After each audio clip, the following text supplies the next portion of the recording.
Psalm 139, verses 1 through 6.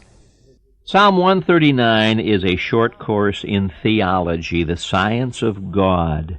In verses 1 through 6, he says, God knows everything. Don't try to fool him. God knows everything. Verses 7 through 12, God is everywhere. Don't try to flee from him. You can't run away from God. And verses 13 through 18, God can do anything. And he can. God is able to do anything.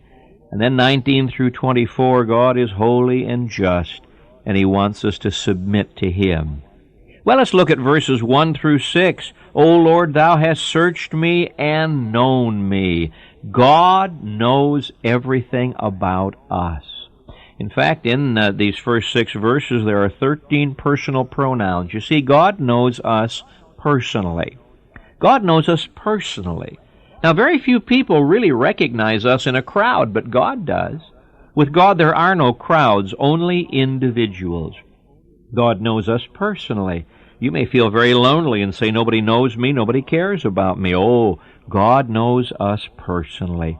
He knows us intimately. He knows our actions. Thou knowest my down sitting, my uprising. God knows when you go to bed and when you wake up. He knows our thoughts. Thou understandest my thoughts afar off. God is intimately acquainted with us, all of our ways. Verse 3, thou art acquainted with all my ways, my words. There's not a word in my tongue. He knows it all together.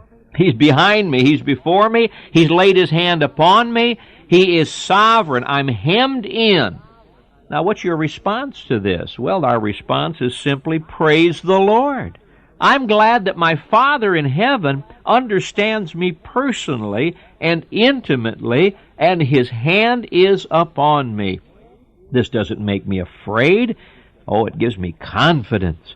What encouragement to know that our Father in heaven knows all about us, where we are, what we're doing. Now, we don't want to be in the wrong place, doing the wrong thing.